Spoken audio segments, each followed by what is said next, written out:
Je vais vous inviter à couper vos micros pour qu'on puisse démarrer.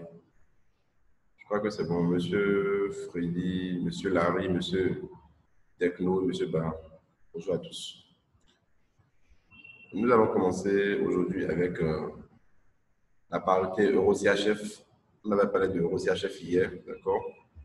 Bon, hier, on avait eu assez d'informations. On avait eu des informations sur l'euro, notamment concernant le discours de Mario Draghi, ce qui a fait décaler l'euro à la hausse. On a d'abord eu un rallye haussier avant d'avoir l'accélération de cette. Donc, je l'ai toujours dit, quand il y a des discours comme ça, on ne sait pas ce que le président de la BCE est en train de dire. En tout cas, si vous ne suivez pas le discours, il est inutile de rentrer sur le marché. Il est inutile de rentrer sur le marché parce que tout ce qu'il dit, les traders écoutent ce qu'il dit et tradent en fonction de cela. Mais si vous n'êtes pas, vous ne savez pas ce que la personne dit et vous voyez que le marché, l'euro est en train de prendre de la valeur, vous rentrez dedans, d'accord? Ce sera probablement un piège pour vous et c'est ce qui s'est passé hier. L'euro a accéléré à la hausse hier et puis quelques instants après, ça a commencé à chuter. Alors ici, nous sommes sur le graphique de l'euro CHF, d'accord? On avait parlé de ce biseau descendant hier sur l'euro CHF. Le biseau a été cassé, mais notre zone d'entrée, notre point d'entrée du moins, c'est au-dessus des 1,1360. D'accord, 1,1360. On aurait pu acheter sur la cassure ici et viser les 1,1360, c'est vrai. D'accord. Donc 53 pips, 50 pips quand même, c'est pas mal, mais bon, on ne l'a pas fait. Nous allons attendre que ça casse les 1,1360, que ça clôture au-dessus des 1,1360 en H4, d'accord, pour entrer à l'achat sur EuroCHF. Parce que nous avons ce niveau-là, cette mèche-là, qui est en train de jouer le rôle de résistance. Voilà. Donc, nous allons attendre une clôture au-dessus des 1,1364, voilà, 1,1364, d'accord, pour entrer à l'achat, pour aller chercher les 1,1452. Donc, le plan sur EuroCHF est simple. Maintenant, si nous avons un chandelier de retournement, d'accord, c'est-à-dire si ça nous laisse des mèches et ça clôture en dessous des 1,1342, alors là, c'est une reprise de la baisse que nous aurons. D'accord? Là, c'est que le prix ira probablement chercher la résistance baissière ici, qui va jouer le rôle de support. Mais pour le plan d'achat, on attend carrément la cassure des 1,1364 avant d'acheter EuroCHF. Vous allez vraiment m'excuser, je suis un peu enrhumé depuis un bon moment. Donc, je continue. AUD-USD. AUD-USD, nous sommes toujours vendeurs. D'accord? On avait vendu ici le vendredi, je pense. Et notre TP a été atteint ce matin. D'accord? Non, le TP était à 0, voilà, 0,7227. C'était à 0,7227, mais nous sommes sortis à 0,7235. C'était aux environs de 6 h 5 h du matin, je pense. Nous sommes sortis ici. D'accord? Là, nous allons chercher le nouveau point d'entrée. Et vous savez très bien, si vous avez suivi nos analyses, très souvent, vous saurez comment établir le plan ici. D'accord? On avait une zone ici. Le plan était d'acheter ces cassures et ces clôtures au-dessus de la zone, parce que c'est un canal descendant que nous avons en H4. Voilà. On a ce canal descendant. Donc, chaque fois, ça rebondit à la baisse. Et c'est ce rebond-là que nous avons joué le vendredi passé. Notre premier TP a été atteint. Nous attendons la cassure pour avoir la confirmation de la baisse. D'accord, la cassure de cette zone-là, qui va coïncider avec la cassure de ce support haussier ici, d'accord, qui va nous donner maintenant un point d'entrée à la vente, un nouveau point d'entrée à la vente. Donc, si clôture en dessous de 0,7227, nous allons entrer à la vente pour aller chercher les 0,7200, d'accord? Puis nous irons chercher ce niveau-là, le bout de cette mèche. Voilà. On a une zone également ici, donc je vais tracer. Donc, la zone des 0,7142, 0,7130. On ira chercher cette zone-là.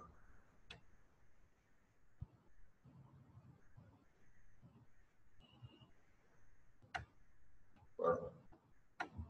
Donc, ces différentes zones sont des zones vraiment importantes que nous allons surveiller. D'accord? Donc, si clôture sous 0,7227, vente, pour aller chercher la zone des 0, bon, d'abord dans un premier temps 0,72, puis 0,7142, 0,7130. Si cassure, on ira chercher le plus bas ici. D'accord? Maintenant, pour le plan l'achat, on peut toutefois jouer sur le rebond parce que vous avez un petit support aussi ici. Si je vais en H1, je diminue le zoom. Voilà. Donc, vous voyez, ça a déjà rebondi une fois, deux fois, trois fois. Donc, ça peut également rebondir ici. et nous allons rentrer à l'achat. Si on a un point de retournement, un rebond, on peut jouer sur le rebond à l'achat, d'accord, pour aller chercher la résistance. C'est ici, et pourquoi pas la zone ici. Et si clôture dessus la zone, c'est que nous avons une confirmation de la hausse et du retournement également.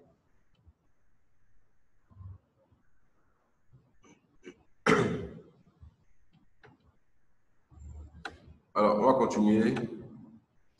C'est bon pour le son, l'écran. Est-ce que vous avez le son? Est-ce que vous avez l'écran?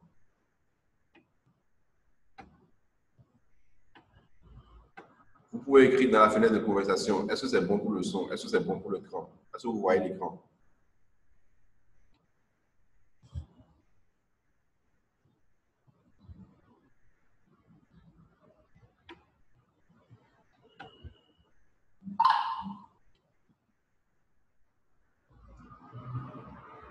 Ok, je continue en attendant.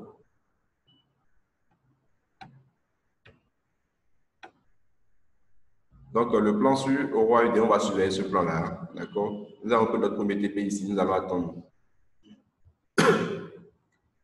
Ok, merci. Donc, nous allons surveiller, d'accord, Euro AUD et AUD USD du moins. Si cache pas le bas avant, si cache pas le roi achat ou jouer sur le rebond ici. Je continue. On n'a pas assez de temps. On a parlé de Euro CHF, donc on attend la cache pas le rebond entrer à l'achat sur Euro CHF. Oui, bon. Je vais fermer. Vous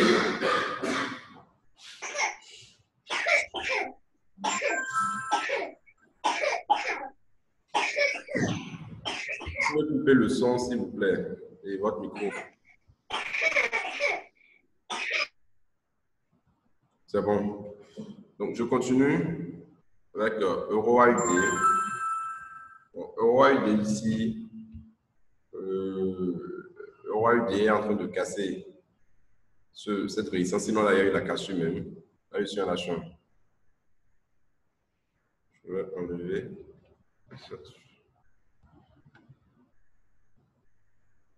Bon, Euro AUD depuis un moment, ça ne respecte plus rien.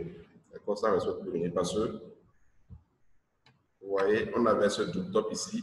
Le double top a été cassé. D'accord? Si on devait suivre la règle de la balançoire, qui dit qu'on doit avoir l'amplitude, c'est-à-dire reporter l'amplitude sur le point de cassure, l'objectif théorique était à ce niveau-là. Mais l'objectif n'a pas été atteint. Les prix ont intégré la figure. Et là, nous sommes en train de repartir à la hausse sur l'euro AUD. Euro AUD, pour le moment, ça ne m'intéresse pas. Ça ne m'intéresse pas. Parce que depuis un moment, ça fait de n'importe quoi. Donc, si je dois établir un plan, je vais attendre que ça casse ce support aussi là avant de vendre. C'est tout. Et là, ça a déjà cassé une résistance, c'est en train de partir. Vous avez vu ça casser ici, ça a réintégré, là, ça compte. Et ça a cassé également. Donc, je ne vais pas trop jouer sur l'euro AUD. Je vais attendre la cassure de ce support aussi là pour vendre.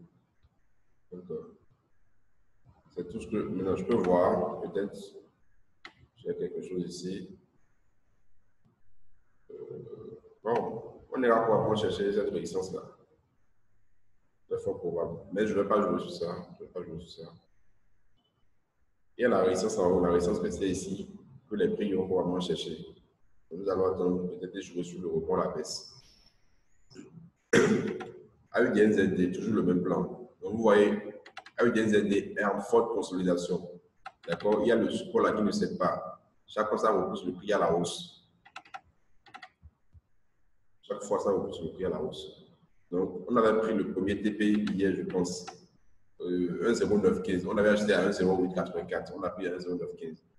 Là, le prix est encore en train de revenir sur le support. Donc, nous allons également attendre, d'accord, pour voir comment ça va se passer. Je vous ai déjà dit depuis près de 3 semaines que pour vendre le roi et AUDN, il faudrait qu'on ait la cassure de cette zone-là, par le bas. C'est-à-dire qu'on ait une clôture de la bougie, du corps de la bougie, sous la zone des 1,0840, 1,0853. Là, ça nous permettra d'entrer à l'aventure AUDN-ZD. Mais tant que nous sommes au-dessus de cette zone-là, nous allons chercher des points d'entrée à l'achat. D'accord? Maintenant, nous, on avait déjà acheté. Est-ce que c'est encore judicieux d'acheter maintenant? Je vais voir. Je vais en acheter. ceux qui ne sont pas encore dedans, on peut attendre un rebond, d'accord, sur le support aussi ici. On peut jouer sur le rebond ici, d'accord. Acheter euro et AUD, NZD. Pour le plan, la vente, c'est le support qu'on a mis en bas ici, que nous allons surveiller. Il y a un plan que j'ai établi ce matin sur NZD, USD. Bon, il y a Eurocad également dont je voudrais vous parler. Eurocad, on était rentré hier, on a pris le premier TP. Voilà. Donc là, c'est encore revenu sur les 0 et les 1,52,59. C'était 1,52,59 le premier TP hier. Donc sur le discours de Draghi hier, le prix a atteint le TP1, d'accord, ici, a fait un retour sur le support haussier. Et là, actuellement, nous avons également atteint le TPE. Donc, nous allons attendre la clôture au-dessus des 1,52,59 avant d'acheter. Par exemple, vous avez vu, ça joue également son rôle de résistance ici, ici et ici. D'accord. Étant donné que nous sommes dans une tendance haussière qu'il n'y a pas assez d'espace, on ne va pas jouer sur le rebond à la baisse. D'accord. Nous allons attendre qu'il y ait cassure, clôture au-dessus des 1,52,59 pour entrer à l'achat. Pour aller chercher ce niveau-là, 1,52,92. Puis la résistance en haut, 53,64. Donc nous allons surveiller Eurocad pour jouer sur la cassure. EURNZD également. EURNZD, on avait parlé de ça. Bon, on attendait le rebond ici, ça n'a pas touché. C'est reparti hier sur les discours de Draghi. Donc nous allons attendre la cassure de cette résistance baissière que j'ai tracée ici. Voilà. Pour entrer à l'achat. C'est une correction. D'accord? C'est une correction que nous avons ici. Si cassure, nous allons entrer à l'achat pour aller chercher les 1,7821 sur EURNZD. Donc, le point d'entrée idéal serait normalement le rebond ici, mais ça n'a pas touché. D'accord? Ça n'a pas touché. OK. Donc, ça n'a pas touché. Nous allons attendre un rebond ou la cassure directement ici pour entrer à l'achat pour aller chercher les 1,7821. D'accord? Mais si cassure pas le bas, là, nous allons entrer à la vente. Ce serait la cassure de ce support haussier. D'accord? Ça, jouer le rebond ici, ici et ici, ça n'a pas pu. Donc, nous allons attendre. Donc, nous allons vraiment surveiller ces plans-là au cours de la journée. Donc, quand vous établissez des plans, vous attendez que les plans se déclenchent. Il y a des jours où vous n'aurez aucune position à prendre. Et c'est parce que vous n'avez pas, et c'est parce que vos plans que vous avez établis n'ont pas été déclenchés. Donc, il ne suffit pas d'aller sur le marché et chercher à acheter à vendre à tout moment. Non. Ce sont les plans que vous avez établis que vous allez suivre. Ce plan-là, vous établi depuis le vendredi passé. Le plan ne s'est toujours pas déclenché. Raison pour laquelle on n'a pas pris Euro NZD. Eurocad également, Eurocad de plan avait été déclenché hier. On est rentré à l'achat ici. On a pris le TPE ici. D'accord? Donc là, nous allons attendre, comme je l'ai dit. Apparemment, l'euro est en train d'accélérer à la baisse. Nous allons attendre la cassure, soit par le bas pour vendre, d'accord? Soit par le haut pour acheter. En tout cas, on a cette zone-là. Tant que c'est dans cette zone-là, nous allons attendre et voir comment les prix vont réagir. Vous allez voir la cassure de ce support aussi-là. On va considérer avec la cassure de la ligne 50 au niveau du RSI. Donc, nous allons attendre. J'ai parlé de EURNZD, USDJPY, d'accord, divergence baissière, et sommet de plus en plus haut sur le prix, sommet de plus en plus bas sur le RSI. Donc, on a une divergence baissière, le prix évolue au sein de ce canal ascendant, nous allons attendre la cassure par le bas profond. Sinon, actuellement, c'est haussier. Et on ira probablement chercher le plus haut de l'année, d'accord, les 113, 14, en tout cas cette zone ici, 113, 14, 113, 36. Donc, je l'attends dans cette zone pour entrer à la vente parce que c'est une résistance, c'est le plus haut de l'année 2018 sur USDJPY. Donc, nous allons attendre ici. Mais ça peut ne pas atteindre cette zone-là également cassée. Donc, si cassure, nous allons vendre. Si cassure le support aussi ici, nous allons entrer à la vente. C'est vrai, nous avons une divergence baissière. On peut jouer en même temps sur la divergence et rentrer. N'oubliez pas que la divergence joue son rôle de retournement, d'accord, uniquement après cassure de la ligne 50. Actuellement, s'il y a divergence, donc c'est juste une qu'il y aura probablement correction. Donc la correction pourra juste, et le prix pourra peut-être venir toucher le support aussi, prendre un rebond reparti. Donc on attend. Euro USD. Euro USD ici, là je suis en D1, on a une tête d'épaule inversée, d'accord? On a eu la cassure, on a eu le pullback. Est-ce qu'on aura une accélération? Tout dépend de la fête de demain, je pense. Il y a la fête qui va annoncer s'il augmente tôt ou pas. Donc, raison pour laquelle l'euro USD est en train de faire du yo-yo depuis le vendredi passé. Vous voyez? Donc, le plan, je pense qu'en H4, on a une divergence baissière. Voilà.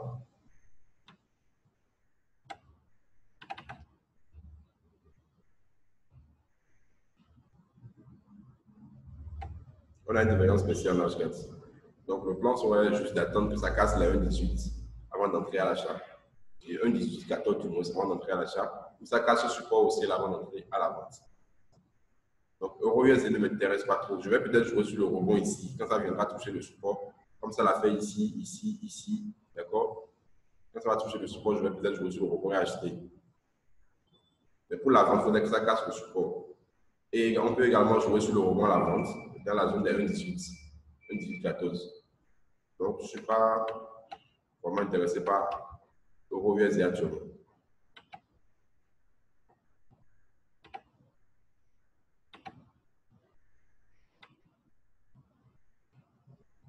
C'est bon pour l'écran?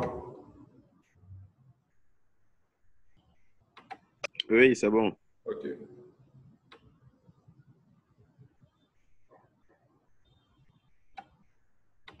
OK, super. Donc, je continue. Il y a un plan, qu'on appelle. Il y a un signal que j'ai envoyé tout à l'heure dans le groupe VIP. On a joué sur le rebond ici. C'est NZD USD. D'accord? C'était un biseau descendant H4. Ça a été cassé. On avait profité de cela, de la cassure la semaine passée, je pense bien. D'accord? Et là, ça a formé une tendance haussière en H1. Donc, on a joué sur le rebond ici tout à l'heure. On a acheté. On aurait dû acheter, je n'étais pas devant mon écran, d'accord? On devait jouer sur le rebond depuis ce niveau-là. Et là, on aurait un bon ratio. Mais là, on est rentré un peu tardivement, ce n'est pas encore grave. Bon, c'est pas grave. On est rentré à 0,6842 ou 43, je ne me rappelle plus trop.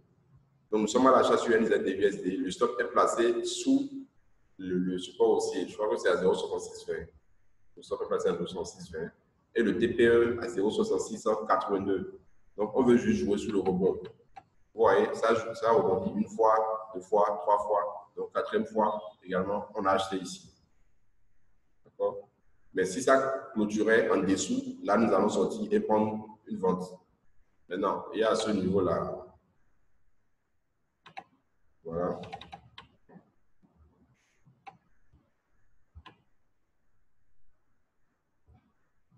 On va peut-être jouer. Donc, on va peut-être déplacer notre stop et le mettre sous ce niveau parce que ça peut casser ce niveau et rebondir également. Je crois qu'on avait parlé de ça avec les étudiants la semaine passée. Que ce n'est pas parce qu'il y a une cassure d'une droite de tendance que ça veut forcément dire que vous avez un retournement de tendance. Ça peut venir dans cette zone-là et repartir encore. Et là, nous aurons ajusté la droite de tendance. Donc là, nous sommes actuellement à l'achat sur NZD-USD.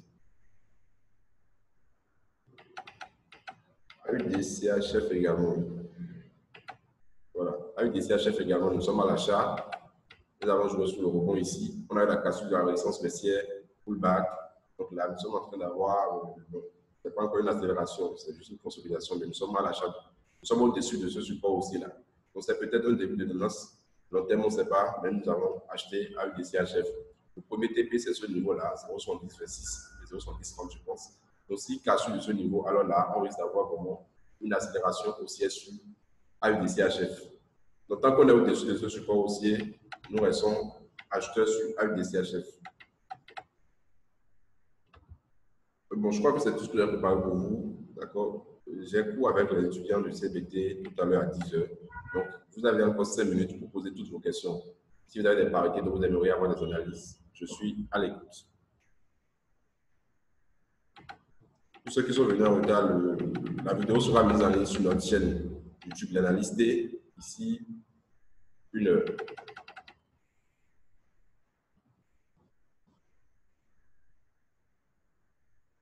Donc, j'attends vos questions. Donc, les plans qui m'intéressent aujourd'hui, d'accord, AUD-USD, jouer sur le rebond ici, à la hausse, quoi. C'est ça qui a su renforcer la vente, parce que nous sommes à la vente sur ça. Après ça, bon, USD4, je n'ai pas parlé de USD4. Bon, apparemment, USD4 est déjà parti. On avait acheté USD4 le vendredi sur ce support.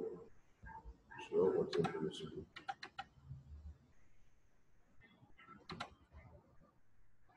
On avait acheté ici, d'accord, notre premier TP a été atteint, le prix est revenu nous sortir au break-even. Donc le TP2 était ici, je crois. Je crois qu'on peut acheter encore une USD4.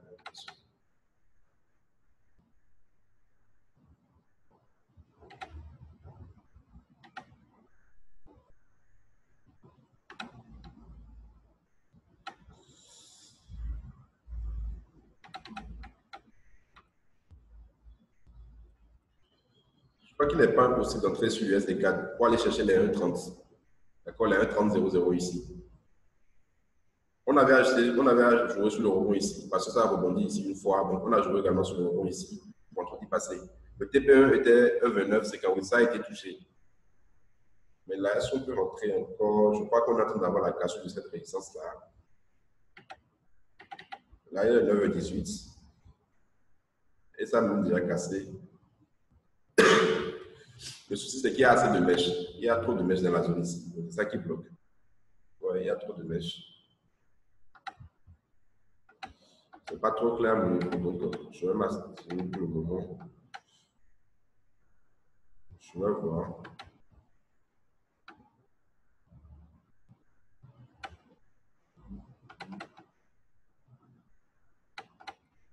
Non, bon, on peut prendre ce petit risque-là. On peut acheter mettre le sort sur ce niveau-là, sur ce creux-là. Je vais voir pour les affaires. Donc, 20 pips, c'est pas mal. On peut risquer les 20 pips. On peut rentrer sur USD4, risquer les 20 pips et aller chercher 37 pips, 1,30. D'accord, aller chercher 37 pips. Donc, on peut prendre l'achat sur USD4. Bon, c'est vrai que c'est pas trop clair à mon niveau. J'aime pas les trades comme ça. Mais on peut quand même jouer sur la cassure de la résistance ici. Alors, on a une question. Le gold. OK. On va finir avec le gold. Bon, le gold ici, on a eu la cassure de ce niveau, ce support haussier. D'accord. Je crois que ça a même fait un pullback. Ça fait un pullback. Est-ce que je vais rentrer à l'avant sur le gold? Je crois que c'est venu. Bon. Selon moi, le meilleur point d'entrée sur le gold, c'était le niveau là, les 1200, voilà, 1200,003. Donc ce niveau, ce n'est pas encore trop parti. Ce niveau pour la vente, quoi. Parce qu'on a eu la cassure de ce support haussier là.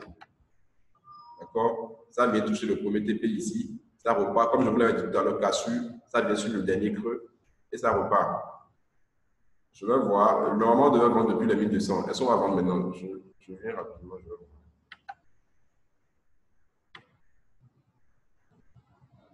Voilà. Je vais attendre la cassure de ce niveau pour vendre. Je vais en M30. Voilà. Donc ça a rebondi une fois, deux fois, trois fois. Donc j'attends la cassure pour entrer à l'avant sur le gold. Donc c'est ça. Est-ce que c'est bon pour toi, Fini? J'attends la cassure par le bas pour entrer à l'avant sur le gold.